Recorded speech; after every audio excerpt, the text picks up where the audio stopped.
Okay, so we're going to start the final chapter in the whole of A-level, which is further kinematics. So kinematics being things like suvat and variable acceleration like we did in year 1. And it's just kind of combining all our knowledge across all the other topics into kinematics itself. I'm just going to start with vectors in kinematics. Now, actually this topic in particular links quite well with further maths, because one of the topics you will do in further maths is looking at vector equations of lines. And we're kind of being introduced to that during this chapter, which is quite nice. That does mean that potentially the way round I write things are slightly different.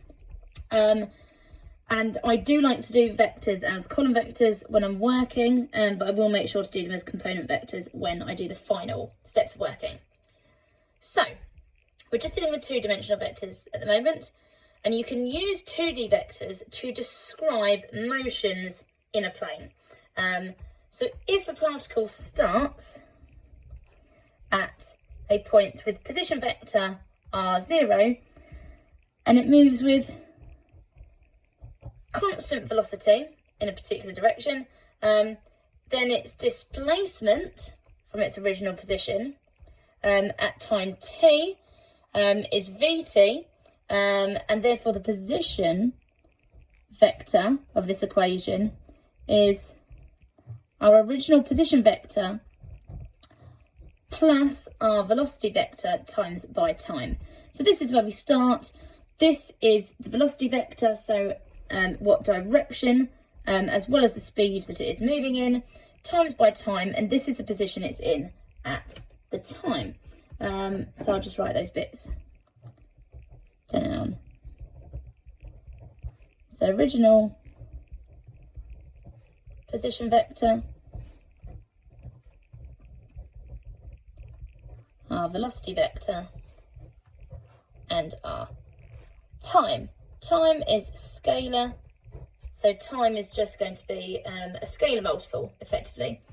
In these problems, obviously the vectors are in terms of I and j, and unless otherwise stated, which is very, very rare, I is due east and j is due north.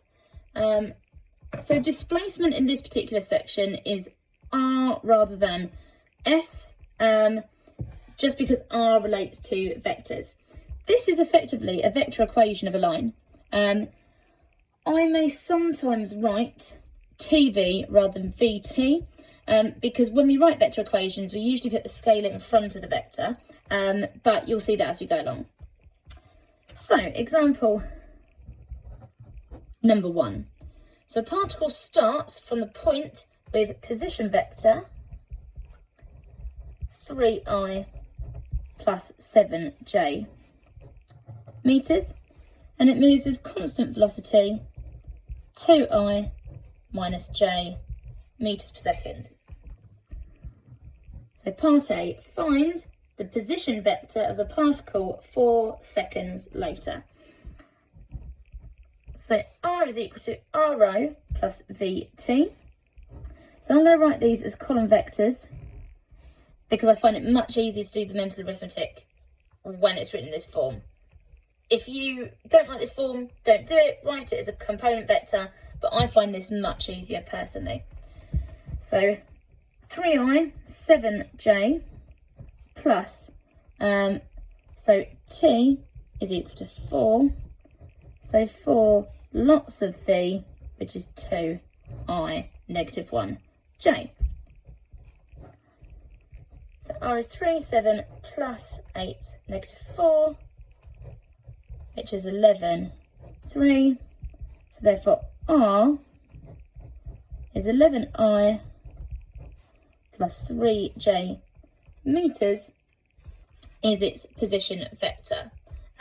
Remember, position vector always means from an origin, so we're always talking about in relation to that when we're talking about that.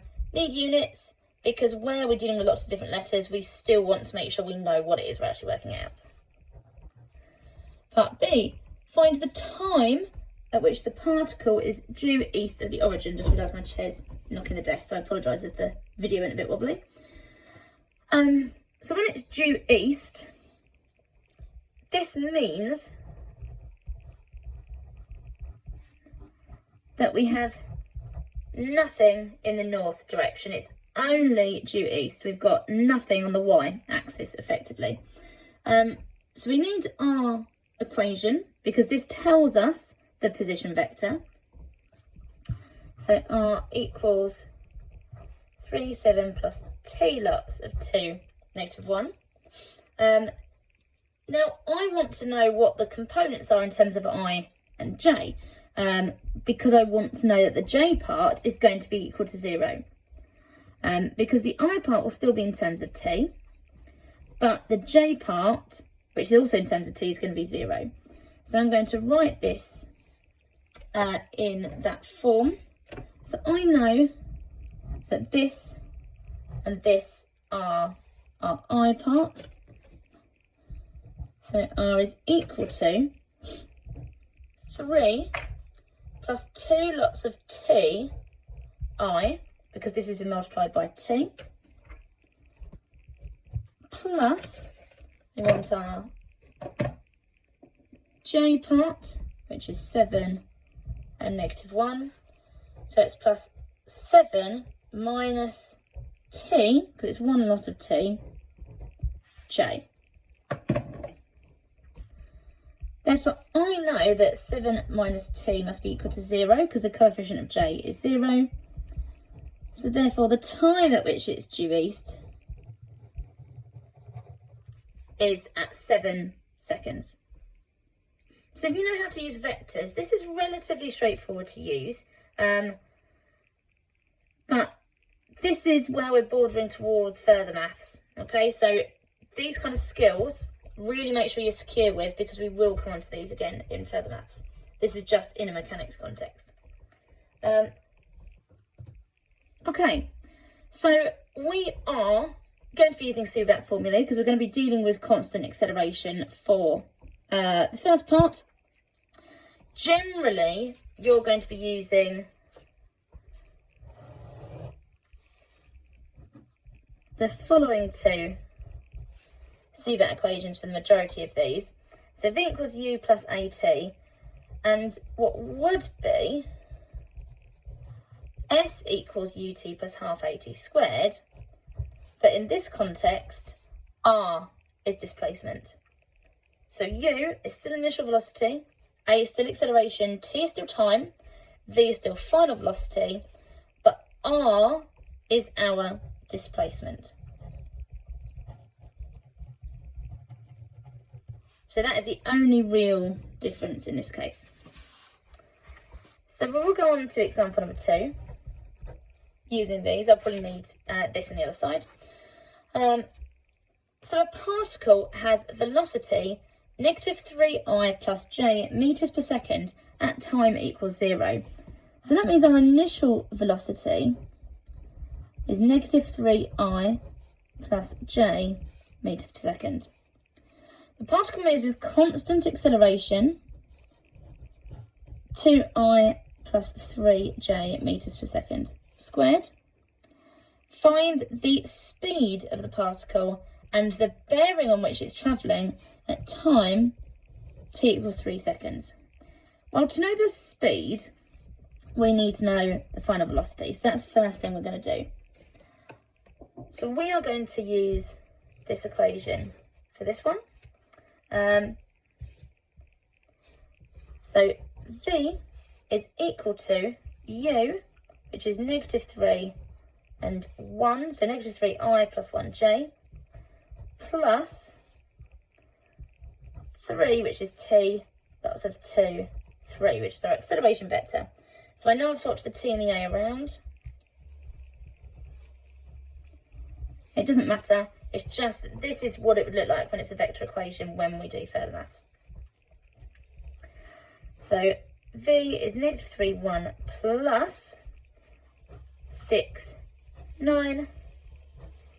-3 add 6 is 3I. 1 plus 9 is 10j meters per second. Now, speed is the magnitude of the velocity vector. So therefore, speed is equal to the root of 3 squared plus 10 squared, which is the root of 109 meters per second, or that's approximately 10.4 meters per second. I think it's 10.4, I think that's what it rounded to. I think it was 10.44 something. We also need to know the bearing which it's travelling on.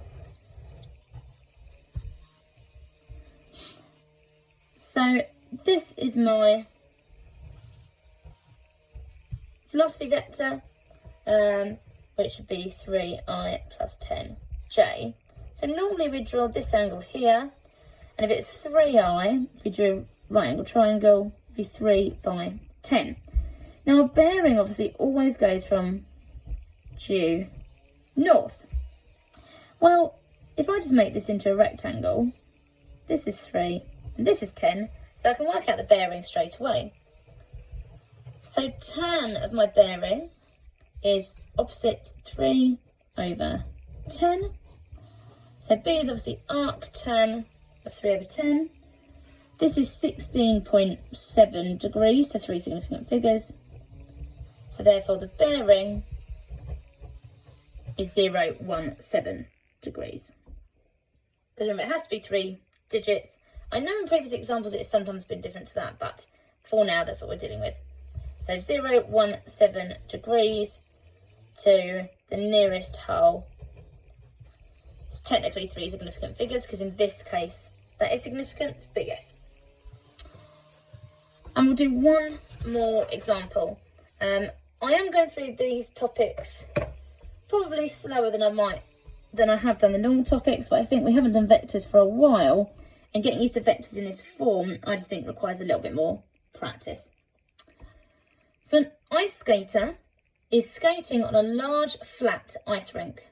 At time t seconds, the skater is at fixed point 0, which is likely in origin, and is travelling with velocity 2.4i minus 0.6j meters per second. And notice the initial velocity because it says time equals 0. At time t equals 20, the skater is travelling with velocity negative 5.6i plus 3.4j meters per second. So it's changed direction by the time t equals 20 seconds has come about. Relative to the origin, the skater has position vector s at time t seconds. So they've gone back to s. So what I'm going to write is that r is equal to s. So that we are remembering that r generally is a vector, but this time this vector is called s. And I've been a bit lazy with my notation in terms of underlining my r's, etc. as being vectors, but I will do it for this case. It's because it's emboldened in on the paper, so forget to underline it. So I apologise, that should be underlined to mean a vector really. As technically should all of these. In the exam you won't lose marks if you don't do that. Modelling the skater as a particle with constant acceleration, find the acceleration of the skater. So we have to use s equals ut plus half at squared. So s is equal to 2.4 negative 0.6 times by 20 plus a half times by I don't know why I used that example. Oh, it's because it's in part B. I knew I had to use it. Silly me. I'm not... I don't know S, so I can't do that. Sorry. So I need to use V equals U plus AT. It's because part B uses that one, and I've just done the question, so I've got that in my head, so I apologise. V equals U plus AT. So, negative 5.6, 3.4 is equal to 2.4 negative 0.6 plus 20 lots of our acceleration. Our acceleration is a vector, so I'm just going to write it like that. Yes, I haven't got I and j in there, but I'm just writing it here to kind of so that you remember that that's the case. So I'm going to subtract this on both sides. So I get -8, 4 is equal to 20 lots of a, which is ai and aj. So our acceleration I component, our acceleration j component. So therefore the acceleration is, so -8 divided by 20 is -0.4 I, not j, plus 0.2 j meters per second squared. Part B, and I'll change colour. An expression for s in terms of t. So this is where we're going to use s equals ut plus half at squared. So s is equal to 2.4 -0.6 t plus a half lots of -0.4 0.2 t squared. I'm just going to tidy this up a bit. So that I'm getting rid of that constant that I don't need. So I'm multiplying both these by half. There I have an expression. Now the book writes it in component vector form. You can write things in column vector form. You can write this as component, but if you left it like that, it'd be fine. In component form, it'd be 2.4 t minus 0.2 t squared I plus 0.6 t plus 0.1 t squared j. Okay. Oh, I just realised I didn't write the negative there, so -0.6. Okay, perfect. That is an acceptable expression, that is in component form if you feel more comfortable doing it that way. Okay, part C. So at the time, find the time at which the skater is directly northeast of the origin. So if it's directly northeast, this is our equation S. Northeast is halfway between north and east, which is exactly at 45 degrees.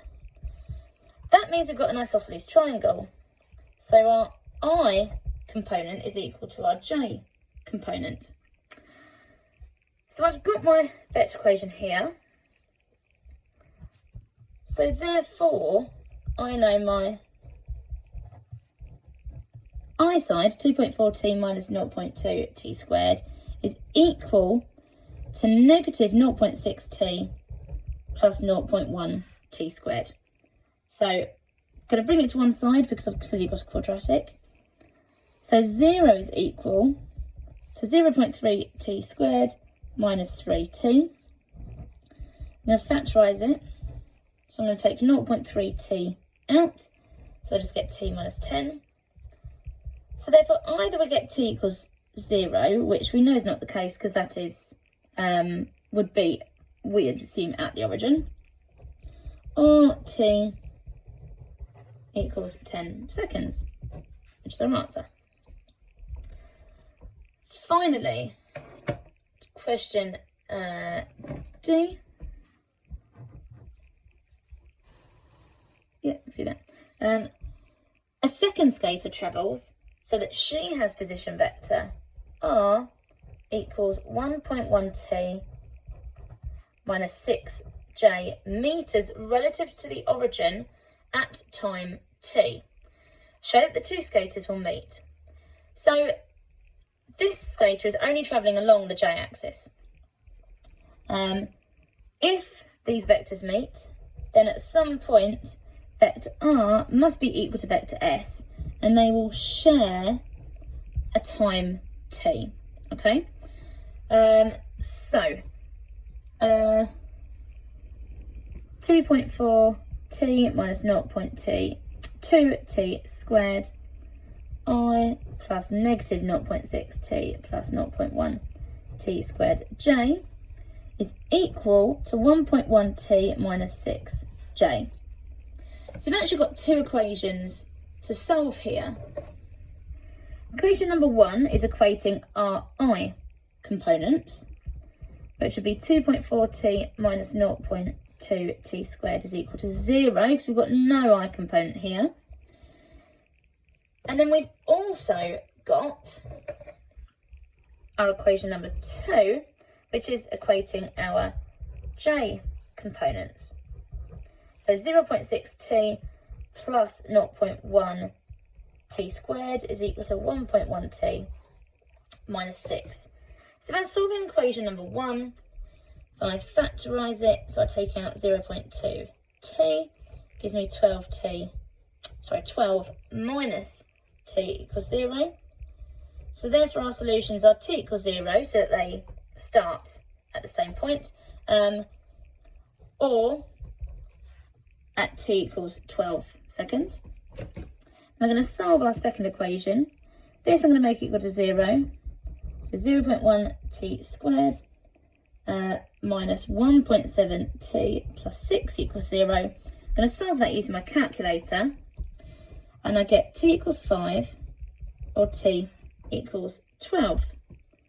So it has to be a solution that is shared. So therefore they meet at time is 12 seconds. So if we didn't have a value for t that was shared, then we draw the conclusion that they don't meet. So the question might say, do the skaters meet? Justify your answer, show your working, something like that. So I'm going to get you to practice quite a few of these questions, because there are a range of vector knowledge areas that they've done here, and then we can move on to more kinematics sections later.